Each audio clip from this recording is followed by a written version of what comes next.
Here's another episode of Accessible, Adaptive, Descriptive Jiu-Jitsu with me, myself, Brian, Lamont, my dummy, and Becky at the camera. Hey. So, today we're going to talk about some submissions from side control. One in particular called the Kimura, which is another shoulder lock. I'm just going to show two variations of it, and hopefully it's beneficial to you.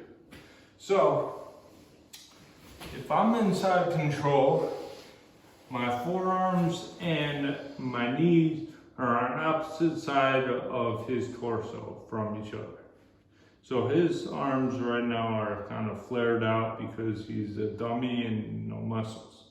So, what I'm going to do is take his same side arm as my arms, and I'm going to cup his wrist with the arm that is closest to his legs. Now, with the other arm that's closest to his armpit, I'm gonna bring above his arm and kind of fish it under his elbow. All right? And connect my left hand, the one that's over his shoulder and elbow, to my right hand, the one that's cupping his wrist. Now, there are two ways to finish this. One, you go over the head, and the other one, you don't move at all. So, what is going to happen for the one where you don't really rotate at all is basically I need to drop my weight on his shoulder. So what I'm going to do is just sink my hips back, stretch out my legs, and I'm on my toes. And my weight is on his shoulder. And the hand that is cupping his wrist, basically my forearm is perpendicular to his body. So my elbow is in his torso. That way, all I need to do is kind of flex my wrist of the arm that's under his elbow, and then that will create pressure and he will tap. All right? So basically, we're just making him like a chicken wing at this point. So basically breaking off his chicken wing. So we're basically bringing his elbow up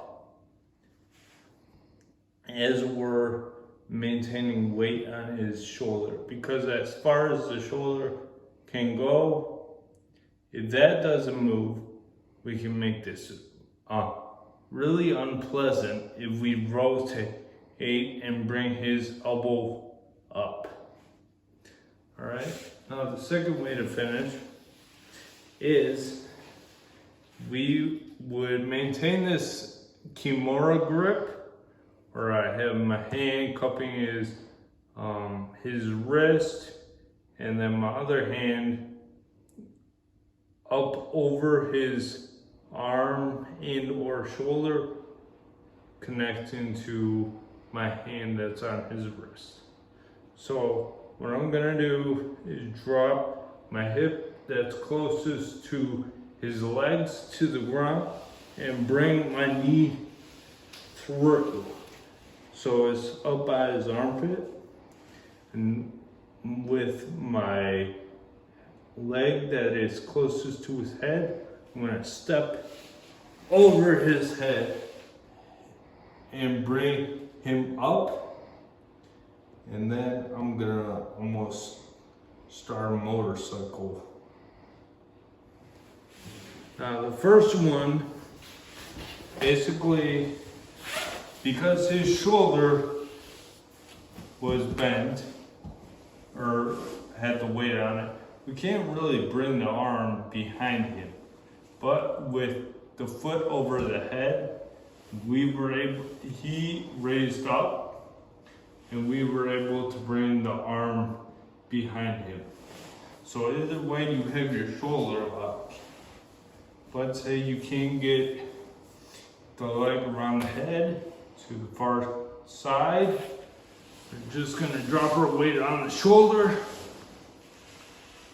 flare his elbow up, and create the attack. There you go. Hope that was helpful.